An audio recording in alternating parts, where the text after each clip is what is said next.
This case takes place in the United States of America on the 1st of March, 1995. Born in 1974 and raised in New York City, Kimberly grew up as the only child of Thomas and Leanne Antonakos. Her father Thomas was a wealthy executive who lavished his affection upon Kimberly. Despite the affluence that surrounded her and the money that her father would give her, it said that she would remain grounded. Many who knew Kimberly described her as fun-loving and beautiful. Her parents divorced when she was young, and she stayed in Staten Island with her father, expressing a deep attachment to her hometown. As she entered adulthood, Kimberly pursued her education at the College of Staten Island, going into the field of business just like her father. Eager to gain independence, she sought to move out of her father's home when she was 20. Her father helped with the move and helped her finance the property. Thomas was, however, rather worried about her safety, so Thomas took a number of precautions.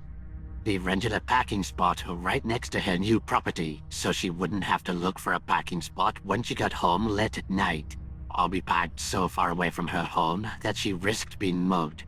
According to those who knew Kimberly, she and her father were incredibly close. They would message and call each other almost on a daily basis, and soon after moving out, Kimberly got herself a new job. By all accounts, she was enjoying her life.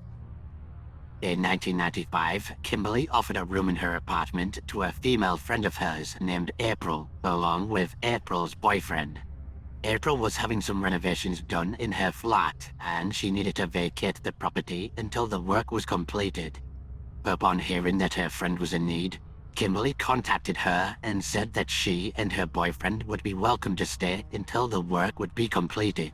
April's boyfriend was a 23-year-old man named Joshua Torres. This act of kindness would unwittingly set the stage for the tragic events that would follow. Kimberly's father Thomas would later say that it was her goodness that was her weakness. In the early morning of the 1st of March 1995, Kimberly had returned home after a night out dancing with a friend. She dropped her friend off at around 4 a.m. and then made her way home. The following morning, however, Kimberly never made it into work. Kimberly wasn't one to skip work. At the very least, she would have called and told them in advance of her absence. This prompted them to call Kimberly out of concern, but she never picked up her phone. Later on into the day, Thomas also tried to give his daughter a call to see how she was doing, but again in this instance, she never picked up her phone. After Kimberly didn't message him for some time, he messaged a friend of hers and asked if she had heard from Kimberly. The friend said they had not. Thomas then found out that she never showed up for work that morning and had not contacted them to tell them where she was. He then went over to Kimberly's home, only to discover that April had not seen her since she went out the night before.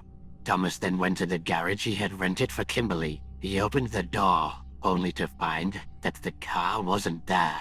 Growing increasingly worried, he reported her missing to the police shortly after, realizing that something could be horribly wrong. He walked into the police station after 24 hours of not hearing anything from Kimberly, and explained to the officers that Kimberly would never just ignore all of those close to her and not show up for work. He was adamant that something had happened to her, and begged the police to work as soon as possible before it could be too late. Due to Thomas's persistence, the police did take some action. They put out an alert for Kimberly's car, but due to the fact that Kimberly had only been missing for a few hours, this was all that was done during that time, and the police didn't put it on high priority. After a day passed, Kimberly's car was located a few miles away from the rented garage. The car had been thoroughly cleaned, and nobody was inside. Thomas initiated his own search efforts to locate his missing daughter, while Kimberly's mother traveled from a different state to join in on the search. Their collective worry intensified with each passing day without news of their daughter's whereabouts. Because Kimberly had shown kindness to April and Joshua, Joshua insisted on helping out on the search. He accompanied Thomas in the search efforts, handing out flyers and missing posters. He even drove Thomas around in his car, helping him look for Kimberly. The anxiety deepened when they found an earring inside the garage that Thomas had rented. and the earring was confirmed to be Kimberly's. The police began to look into who Kimberly had dated in the recent years. Killers tend to be those closest to the victim, so this is where the police focused. They found that Kimberly had dated a rather violent individual who went by the moniker Psycho. This Psycho was involved in organized crime and had a long history of violent crime. He was interviewed by the police, but there was no evidence to suggest that he was responsible for the murder of Kimberly. He wasn't ruled out as a suspect, but the police continued to look elsewhere. Days later, the fire department received a call. A man had noticed smoke coming from an abandoned building. Firefighters were sent to the scene, and once they extinguished the flames, they conducted a routine search of the property.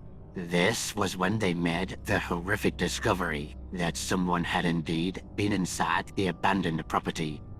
They found the charred remains of a person who had been tied to a pole in the basement. Due to the fire, the person's facial features had been destroyed, to the point that there were no identifiable features left. The body was taken away and an autopsy was conducted. The police made a call to Thomas, and they asked him if he would be able to get any of Kimberly's dental records. The teeth of the body found in the basement and Kimberly's dental records were cross-referenced, and tragically, it came back as a match. The coroner had also determined that whoever had done this to Kimberly had done so when she was conscious. Kimberly had been burned alive.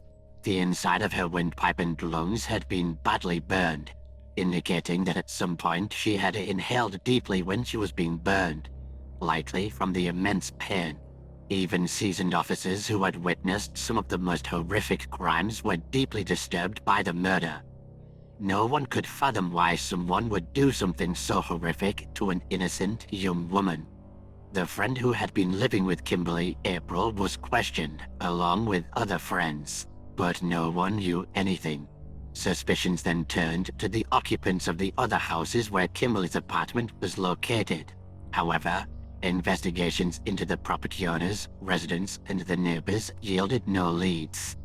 The possibility of organized crime involvement was considered due to Thomas's business connections.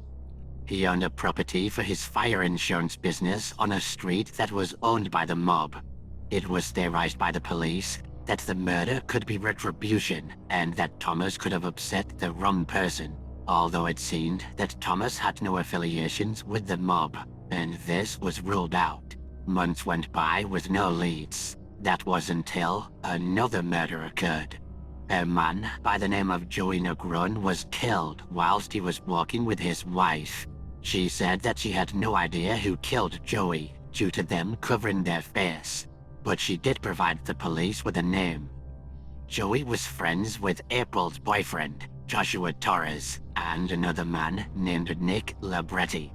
The wife confided in the police, telling them that Joey was scared of Joshua Torres and Nick right before he was killed. He even said that if anything were to happen to him, it would have been done by Joshua Torres.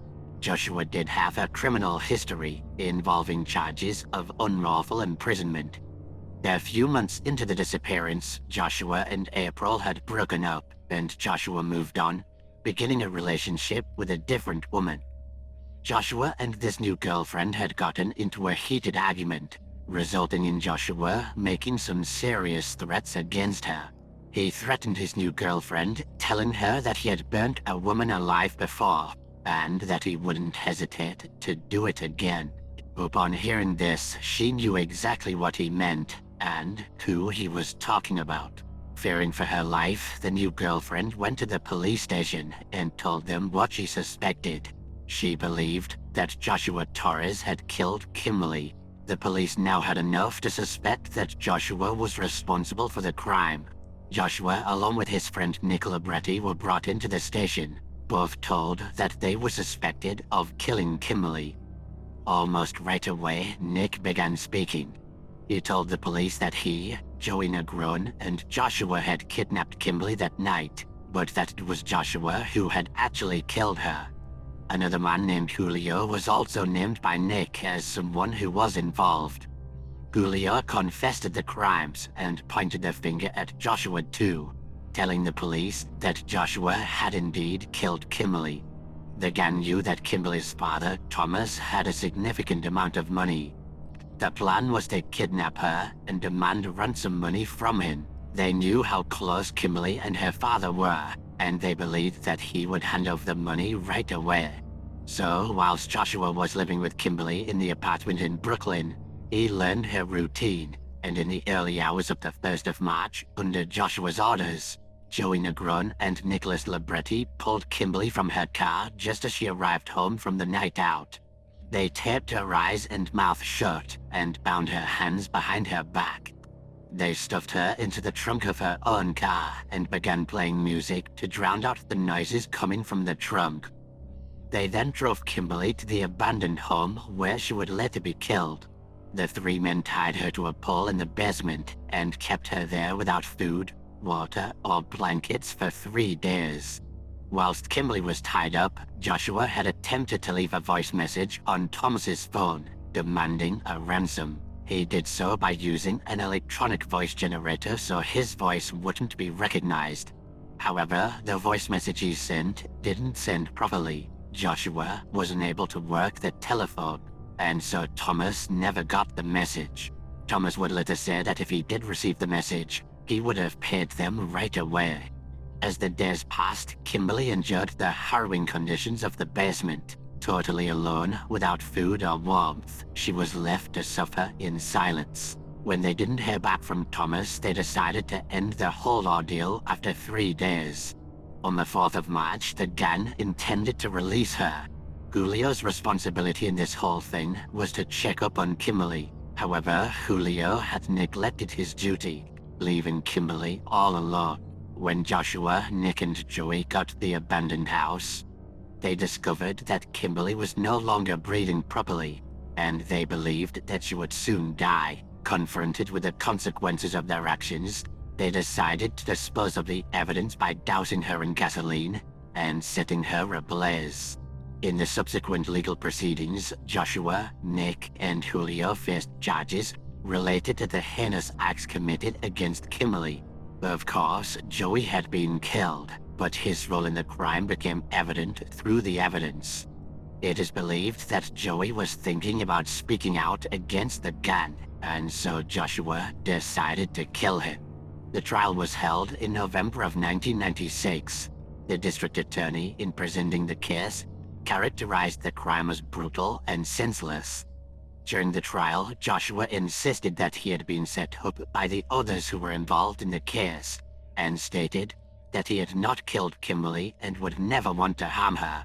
Joshua Torres and Nicholas Libretti were found guilty of second-degree murder, and were both sentenced to 58 years in prison. Because Julio Negron was not involved in the actual kidnapping, he received a comparatively shorter sentence of just 2 to 6 years in prison. Before the sentencing, Joshua offered his condolences to Kimberly's family. He insisted that he hadn't killed Kimberly and referred to her as a precious jewel. As he spoke, Kimberly's mother placed her head on Thomas's shoulder and cried. According to the New York Times, it was the first time she had faced her daughter's killer since the funeral, which Joshua had actually attended.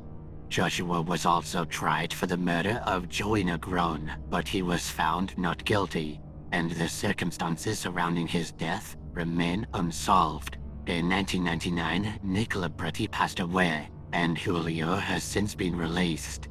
The case of Kimberly is as tragic as it is gruesome. Being burned alive is one of the most horrific ways to be killed.